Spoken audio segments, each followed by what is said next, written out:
The Tom Woods Show, episode 927. Prepare to set fire to the index card of allowable opinion. Your daily dose of liberty education starts here. The Tom Woods Show. Folks, Father's Day is just around the corner, and it's always tough to know what to get Dad that he won't secretly throw in the trash when you're not looking. Well, how about a Harry's shave set? Engravable and beautiful. Take $5 off a gift for Dad at harrys.com/woods. Hello, everybody. Tom Woods here. David Stockman is back on the show today. Very, very important conversation coming up today. He has an article. You should be reading David Stockman's ContraCorner.com anyway, but this piece is really, really compelling and captivating, and it made me think we've got to get him on because he is speculating, not just speculating, but arguing flat out that Donald Trump is not going to survive 2018. He's got his reasons and analysis, and it's hard to find a hole in them, except that I feel like Trump is resilient, but I don't know. The forces arrayed against him are quite powerful, and it's, as I say, it's a very, very interesting and persuasive analysis. So we got to talk this through. Of course, David Stockman, as you know, was the director of the Office of Management and Budget in the Reagan administration. He served as a U.S. congressman. He is currently one of the commentators I consider absolutely indispensable. His book, The Great Deformation, The Corruption of Capitalism in America, is absolutely indispensable. A tremendous history of the 20th century, absolutely amazing refutation of the whole bailout regime after the financial crisis. Wonderful stuff. Linked at tomwoods.com/927. David, welcome back to the show. Happy to be with you, Tom. As soon as I saw your piece about what's going on with Trump and the likelihood that he's not going to be around after a while, at least as president, I thought, we got to talk this through. And then since then, we've had the bombshell about his withdrawal from the Paris Accord. So there's a lot to talk about here. But here's my major question for you. Given that Trump's rhetoric is more bold than his actual actions. I mean, okay, withdrawing from Paris was pretty bold. But otherwise, his budget stuff has pretty much been there, done that. His foreign policy is actually still looking, at least sounding somewhat bellicose, sounding very much within the bipartisan foreign policy consensus. What the heck is everybody so terrified about, to the point where the deep state is against him, the international establishment is against him, the media is against him, the academics are against him? They're probably closer to him than I am, so why are they so... Why, given that in practice he hasn't done all that much, are they so crazy?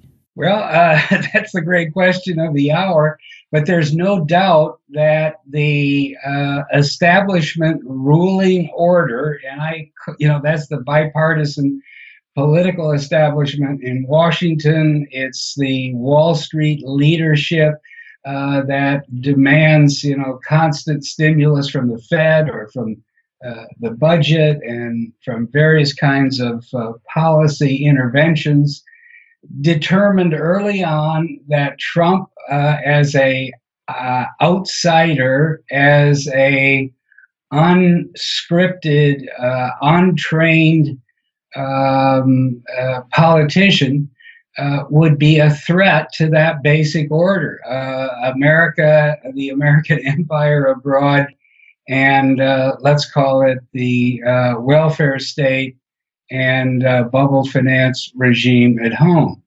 And they therefore determined, without saying so, that the outcome of the 2016 election was invalid, that he needed to be removed from office under one pretext or another.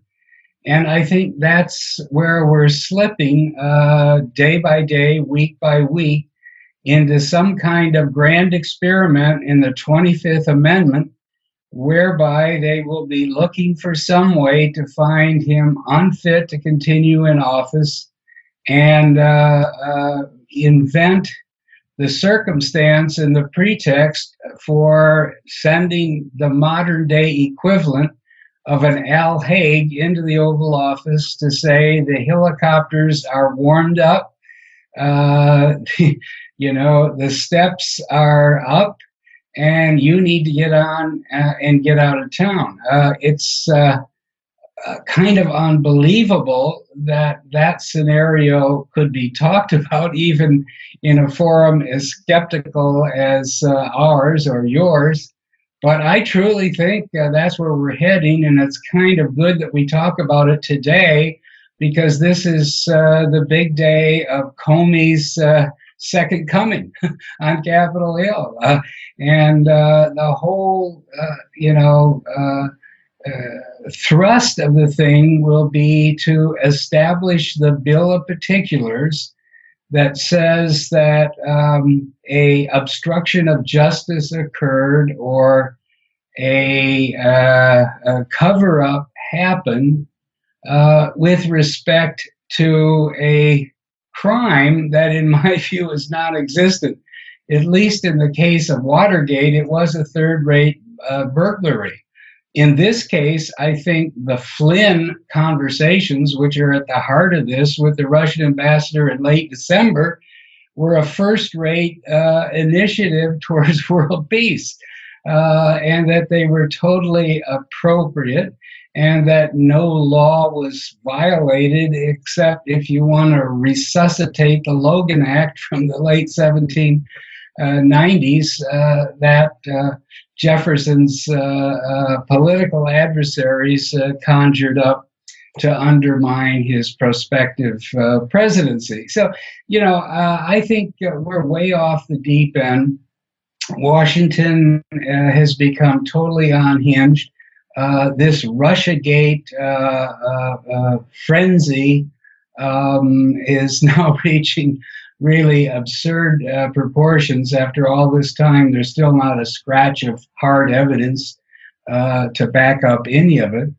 And yet it's all coming together because the ruling elites do not want the popular impulse behind Trump that unexpectedly brought him to an electoral college victory to prevail in the governing process of this great warfare and welfare state. So that's kind of my big take on it. And then you can go to a lot of different angles and issues. But this is where it's heading. I might just add that I've been at this a while. In fact, I started on Capitol Hill as a young guy right out of graduate school in the 1970s and had a ringside seat for Watergate. And I worked for one of the members of the Republican leadership, so it was particularly close to the action. And I've seen this movie before, and, it's happening again. And I think it's not going to take as long, because Nixon, at least, seemed invincible in January 1973. He won by a landslide, practically the entire electoral college, save for, I think, 31 votes. He won by 42.5 million to 28 million in the popular vote. He was going about the business aggressively in early 1973 of reorganizing the entire federal government, demanded that his cabinet resign and apply for readmission, so to speak. And from that epitome, or that peak of power, it was just a drip, drip, drip as this information came to light and the cover-up metastasized. And finally, by the spring of 1974, he was mortally wounded. The insiders had turned against him, and it was only a matter of time before he was ushered out of town by the Republican leadership. So it can happen even from a position of seeming invincibility, but Trump is not even close to that position. He won by a fluke in some ways. He didn't win the popular vote. He didn't win with the support of the Republican establishment.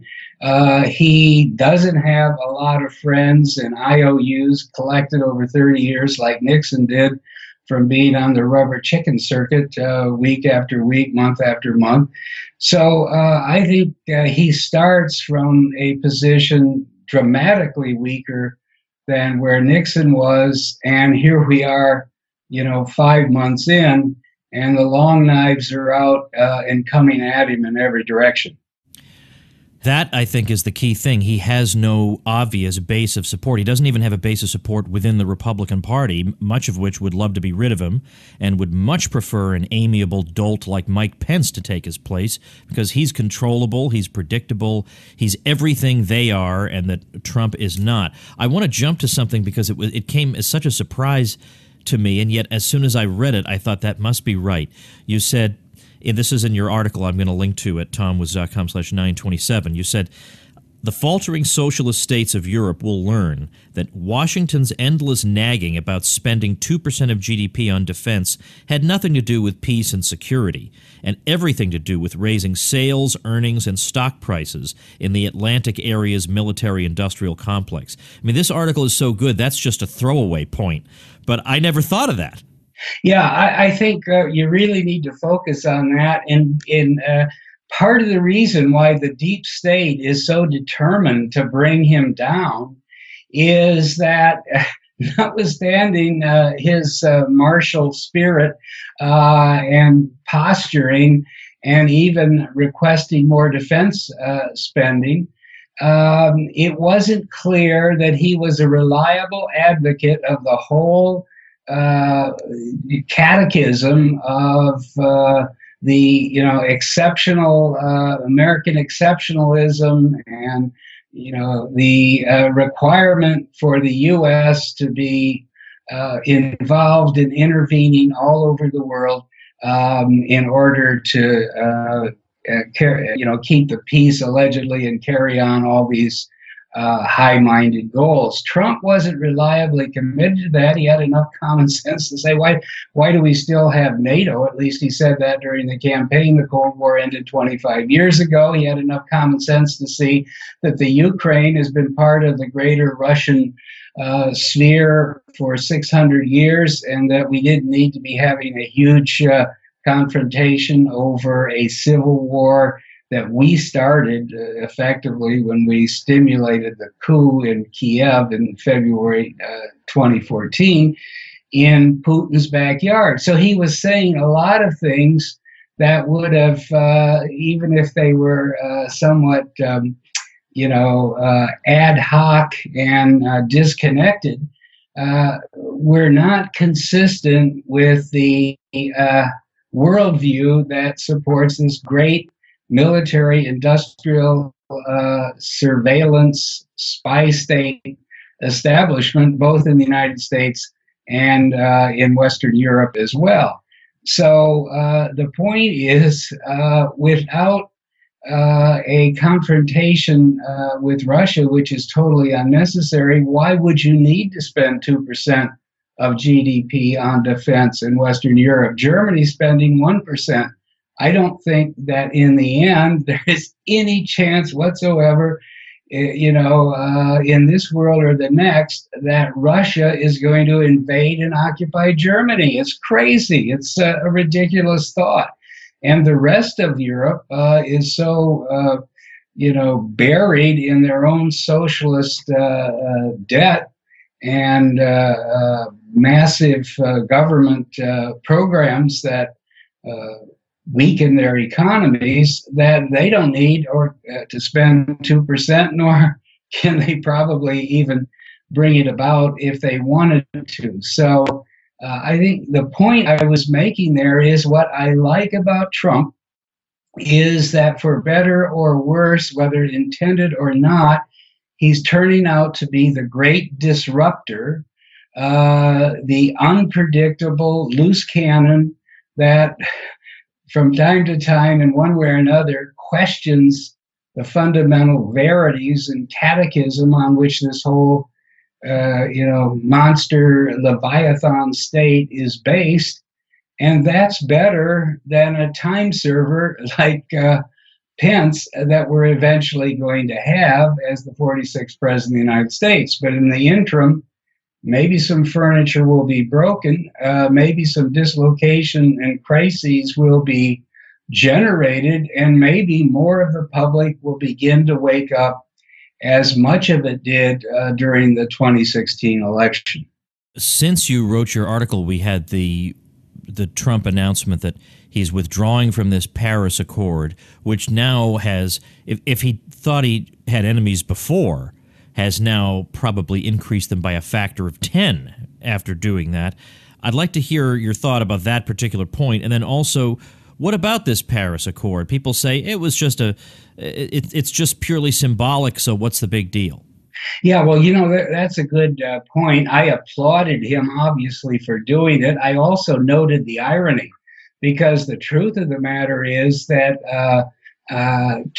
Donald Trump is probably one of the biggest statist Republicans that we've had in the Oval Office in modern times, even though he had a lot of company, if you think back over presidents going back through Nixon. But he made the right move, and it wasn't just because of the Paris Accord narrowly, because it is kind of a Rube Goldberg contraption that sooner or later is going to get tangled up in its own difficulties and lack of real substance and targets that aren't enforceable and all the rest. But that wasn't my point. My real point was that the underlying idea that the planet is heading towards a catastrophic warming, that it's entirely man-made, that it's occurring very rapidly, and that we need to take comprehensive draconian action to fundamentally change the energy structure of the entire modern industrial world. That's the greatest power grab yet imagined by the political class, the liberal or even permanent government class that is always looking for something to do, and a crisis and a threat, a failing of capitalism that justifies even more state intrusion. So by canceling Paris, what he was really saying was this whole thrust towards comprehensive regulation of the global climate is wrong. And, we need to go back to square one and sort all this out. Now, of course, they accuse him as a result of that of being a climate denier and all kinds of other, horrible things.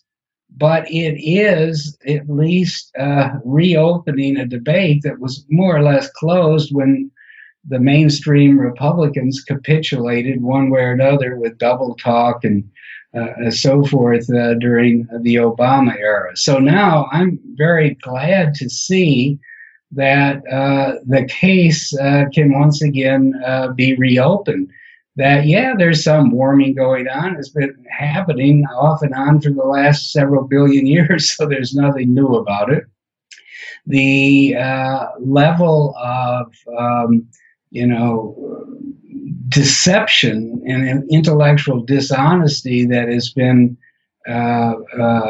confected behind the case can now be exposed. This whole thing that I talked about the other day, the so-called global warming hockey stick that suggests for the last 1,000 years that climate was temperature and climate were absolutely stable and the same, and then it took off, upward rapidly in the last 30 or 40 years is a complete hoax. It's not even accurate. Everybody who remembers their school books, because none of this even was thought of before the late 1990s, knows about the medieval warming period. It was a lot warmer than it is now, and they know about the Little Ice Age, the medieval warming period being 900 to 1000, 1100 AD. They know that when Erik the Red settled Iceland in 1885 or 885 AD,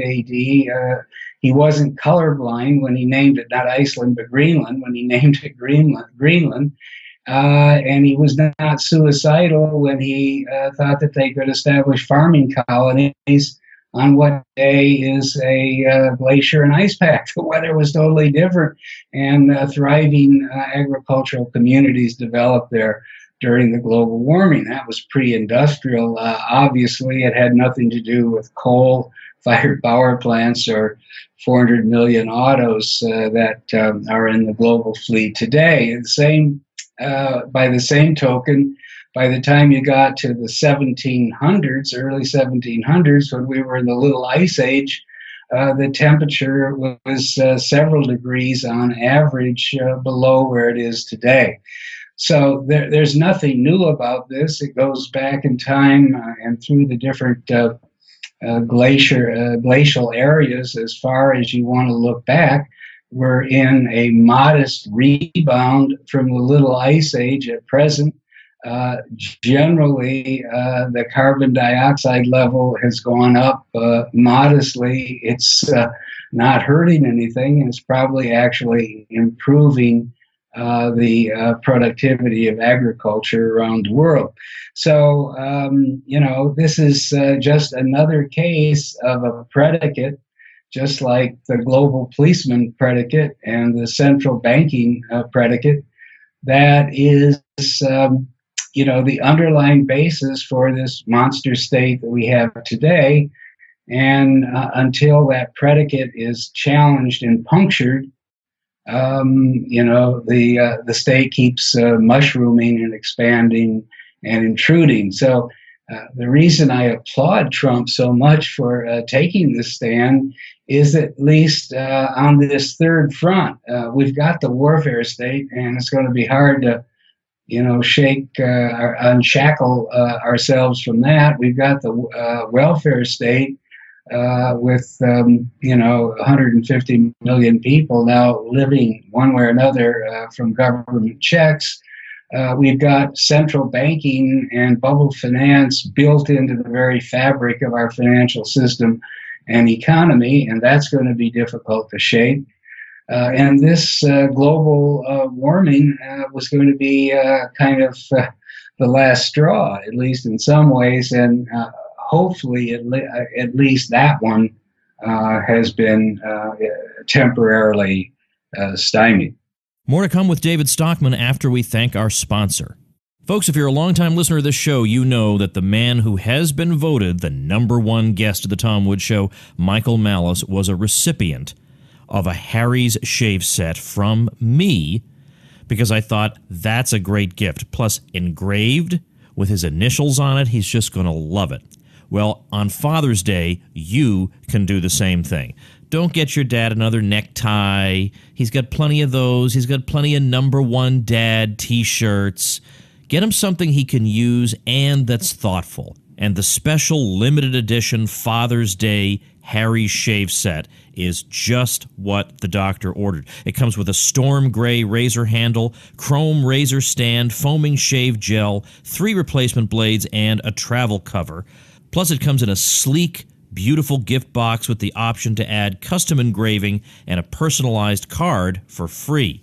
Check it out at harrys.com/woods, where you can take 5 smackers off that special gift for Dad. Check it out at harrys.com/woods. I want to ask you about what you say toward the end of your article about the upcoming debt ceiling crisis. You say this is going to be the straw that breaks the camel's back for Trump. And what I want to know is, given that there have been other debt ceiling crises, what makes this one particularly noteworthy? I think because the chessboard is arranged in a totally different way.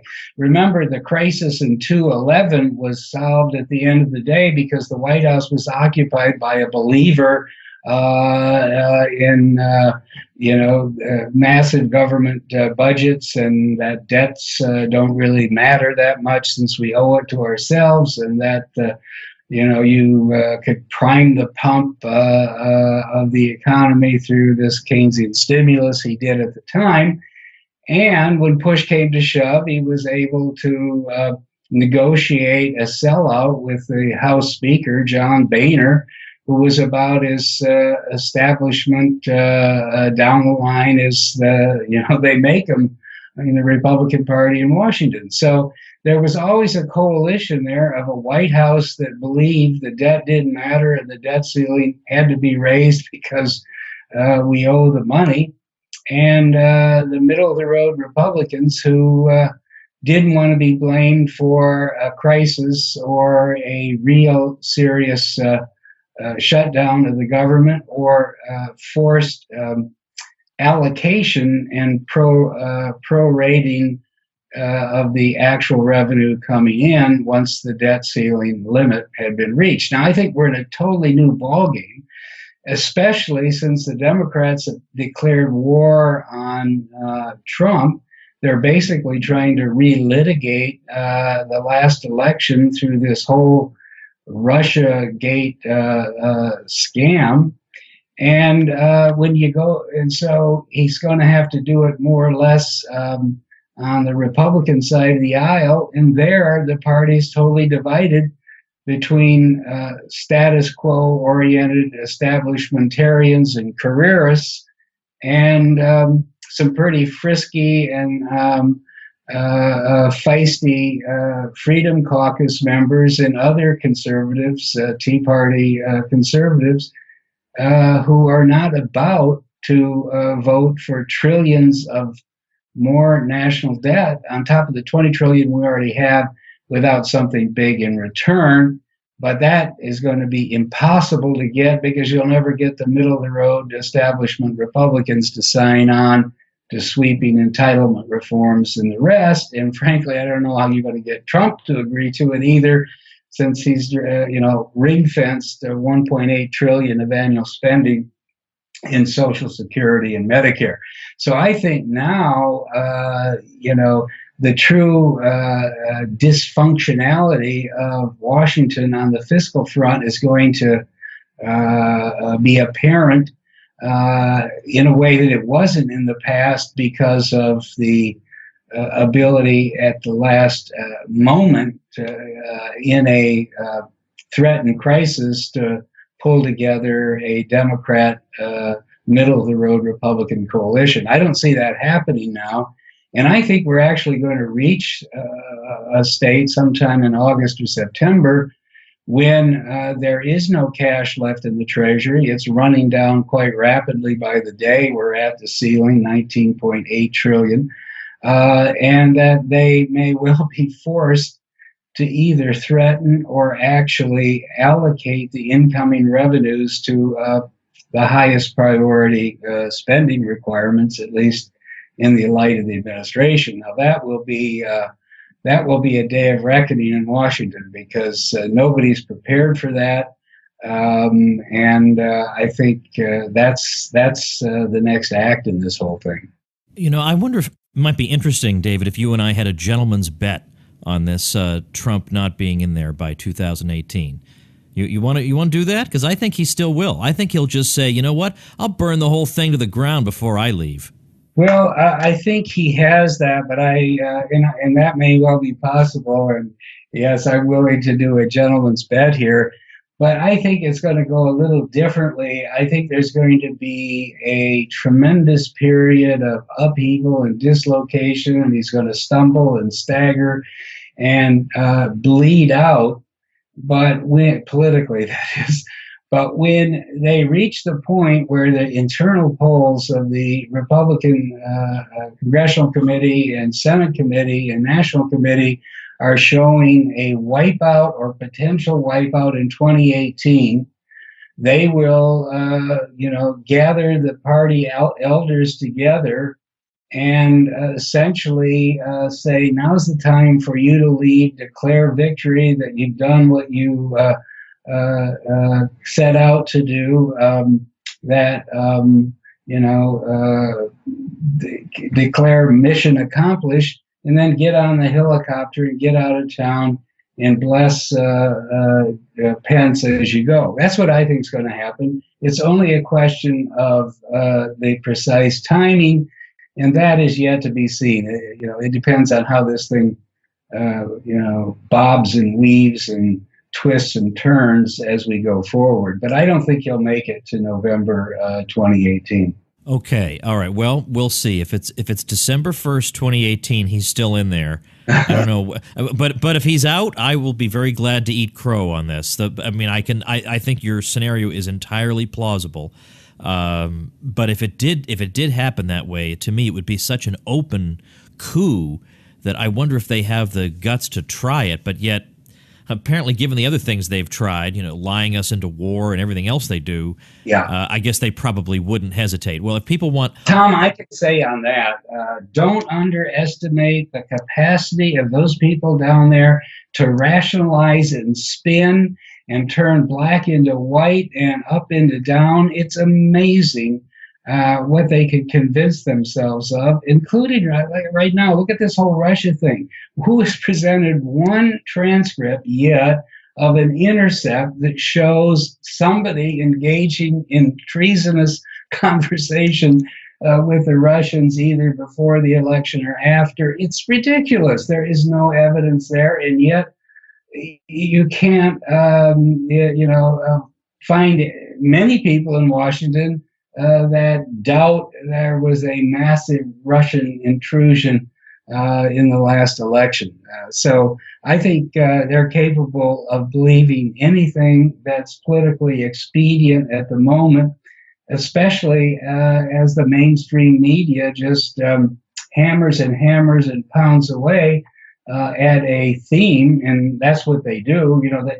They're not a news organization anymore. They're a prosecutorial arm of the deep state or the establishment, however you want to describe it.